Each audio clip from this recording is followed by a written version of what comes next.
Fala para quem está do seu lado, cuidado com uma fé seletiva. A fé seletiva ela é perigosa, porque o evangelho não é como tudo aquilo que a gente compra. O que a gente compra, a gente escolhe, seleciona. O evangelho você precisa comprar o pacote completo.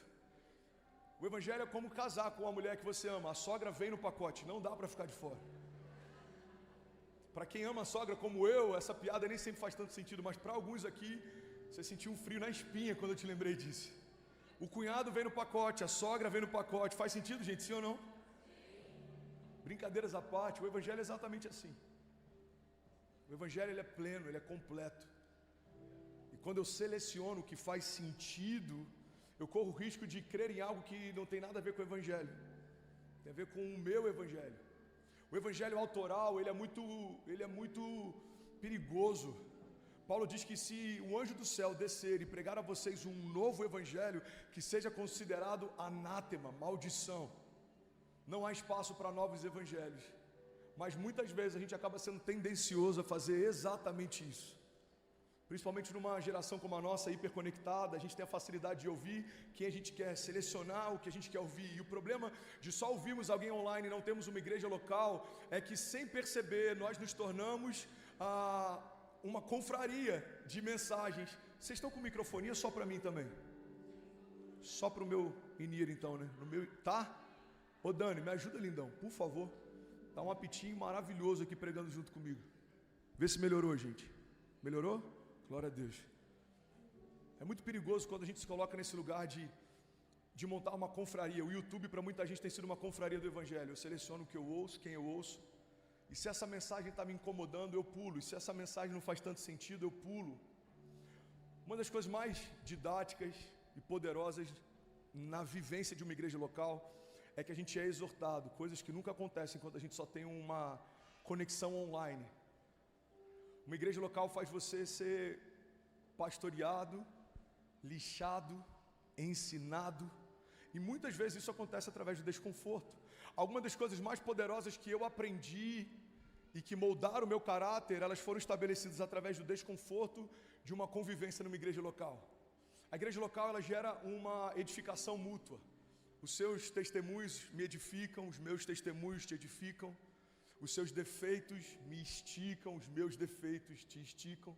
Quando a palavra fala a respeito de suportar uns aos outros, fala a respeito de dar suporte, de entender que amar não significa que o outro é perfeito, mas que você vai considerar que alguns defeitos que ele tem faz parte da jornada que ele viveu, e você vai ajudá-lo a avançar, a crer mais, a se mover mais, a buscar mais, a se santificar mais. Alguém está comigo? Diga amém. Isso só acontece numa igreja local. Eu lembro quando o pastor André me impediu de ir no jogo da seleção brasileira em Miami. Eu estava há algumas semanas de abrir a igreja de Miami e a seleção brasileira foi jogar lá. E o Neymar mandou mensagem, falou: mano, se você quiser vir com convidados, chega um pouco antes, participa com a gente da concentração, traz quem você quiser. E eu falei: uau, vai ser incrível, a gente está abrindo uma igreja brasileira. Em Miami está vindo a seleção brasileira. Em Miami eu acho muito simbólico. E aí eu organizei tudo para ir para o jogo, organizei tudo com a Kezinha para a gente estar lá. E aí o pastor André me manda uma mensagem um dia antes e fala: Fernandes, você não está achando que você vai para o jogo da seleção amanhã não, né? Aí eu lembro que eu botei um sticker brincando, tipo, boa pastor. Ele falou: não, você não está entendendo, eu estou falando sério. Você tem culto de jovens amanhã. Eu falei: pastor, eu já preparei tudo, tem um pregador que vai pregar no meu lugar, está tudo organizado, fica em paz. Ele falou: não, Fernandes, você não vai. E eu confesso que até 3 horas antes do culto, que era mais ou menos o tempo que eu conseguia correr para Miami, eu ainda insisti: pastor, só para eu saber, é sério mesmo ou você está brincando? Ele precisava fazer isso? Não, ele não precisava, mas eu creio que ele estava testando meu coração. Porque se eu vou confiar a liderança de uma igreja para alguém, esse cara precisa aprender a ouvir não. E se um não que eu dou para um amistoso de um jogo faz com que ele se revolte, imagina quando eu der um não para algo mais profundo e mais sério. No dia me incomodou, na semana me incomodou, mas hoje eu percebo que os lugares que Deus tem me colocado é justamente porque através do discipulado do pastoreio eu aprendi, por exemplo, a ouvir não. Eu aprendi a caminhar em obediência. Irmão, olha para mim, um princípio de obediência que me abençoou demais. Se o meu líder não está agindo com clareza, ou bondade e eu obedeço, eu colho o fruto da obediência. Se meu líder está sendo direcionado por Deus e eu obedeço, eu colho o fruto da obediência. Se meu líder está agindo como é que eu vou dizer? Com motivações escusas e eu obedeço, eu colho o fruto da obediência. Em várias etapas da minha vida, com diferentes pastores que eu já tive, foram poucos, 3, eu sempre escolhi obedecer mesmo quando eu não entendia e principalmente quando eu não concordava. Irmão, guarda isso, pega essa chave, leva isso para a sua vida. A lealdade só existe na discordância, porque ninguém precisa ser leal quando concorda. Quando eu concordo, você não precisa ser leal, eu concordo. Vamos comer picanha? Vamos, tá tudo certo. Vamos para esse lugar? Vamos, tá tudo certo. Agora, é quando a gente discorda que a gente precisa ser leal, porque uma discordância, uma concordância quando eu estou perto e uma discordância quando eu estou longe, isso se chama deslealdade. Alguém está comigo? Diga amém. Uma igreja local estica a gente, uma igreja local faz a gente crescer em maturidade, uma igreja local faz a gente crescer em desconforto. E o problema do tempo que a gente está vivendo hoje é que a gente consegue selecionar tudo, inclusive o tipo de fé que a gente tem. E é sobre isso que eu quero falar nessa manhã. Você está comigo? Diga amém. O tema da mensagem de hoje está pautado em Atos 24, 25. Diz assim: quando Paulo se pôs a discorrer acerca da justiça, do domínio próprio e do juízo vindouro, Félix teve medo e disse: basta por enquanto, pode sair, e quando eu achar conveniente, mandarei chamá-lo de novo. O momento que Paulo está vivendo aqui, ele está sendo apresentado ao governador e alguns homens levaram ele até lá para ser preso, porque supostamente ele estava causando tumulto, Paulo estava gerando um caos. Então alguns judeus pegam Paulo, levam para o governador e falam: olha, ele está tumultuando, ele está pregando sobre o evangelho, mas ele está gerando confusão. E aí Félix fala para Paulo: tá, me fala, qual é a sua defesa? E Paulo começa a falar sobre 3 princípios, fala comigo, 3 princípios. Paulo começa a falar sobre justiça de Deus, Paulo começa a falar sobre domínio próprio, e Paulo começa a falar sobre juízo. E a Bíblia diz que Félix, ouvindo sobre essas coisas, teve medo. E qual é a reação dele quando ele teve medo?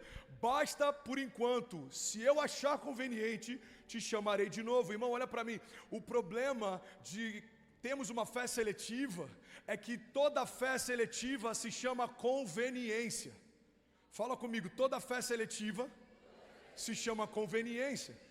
Pastor André está diferente, eu vim aqui esperando aquela mensagem de 20 minutos que vai me impulsionar para viver a melhor semana. Pois é, eu preciso estabelecer fundamentos da fé para que você não seja só um tolo motivado.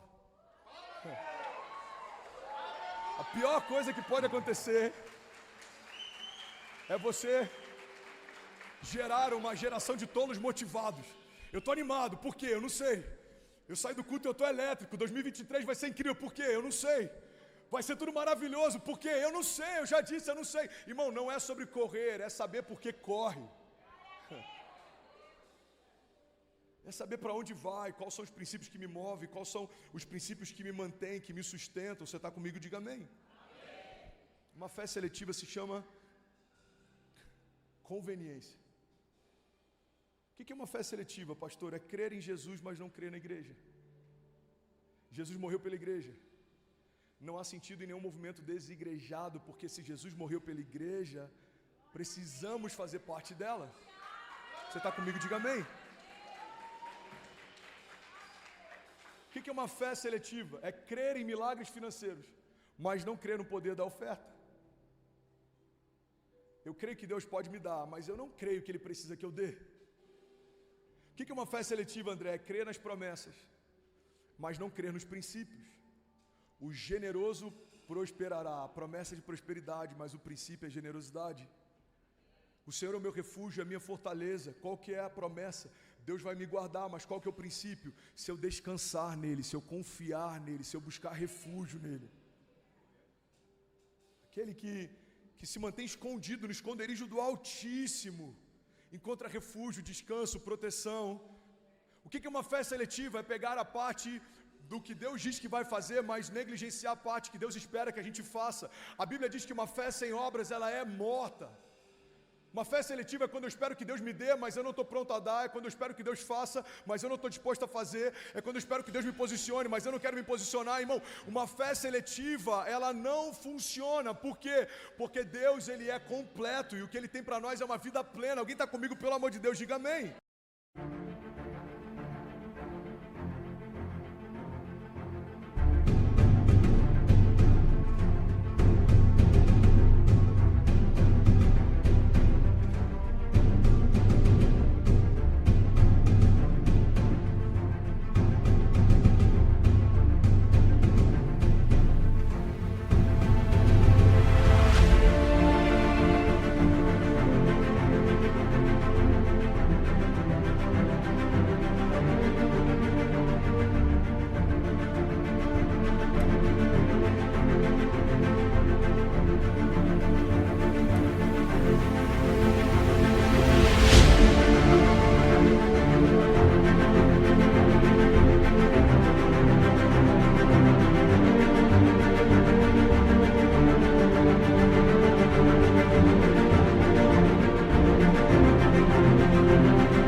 E aí, tudo bem? Você acabou agora de assistir um vídeo. Se você ainda não está inscrito, já se inscreve também no nosso canal, ativa esse sininho aqui embaixo de notificação e toda vez que eu fizer uma live ou estiver transmitindo uma mensagem ao vivo, você vai ser um dos primeiros a saber. Mas eu deixei mais 2 indicações aqui que eu espero que façam muito sentido para você. Então já aproveita e clica para assistir a próxima mensagem, beleza? Seja bem-vindo ao time de incendiários e eu espero de verdade que essas mensagens mudem a sua vida como elas têm mudado a minha também. Até a próxima. Valeu!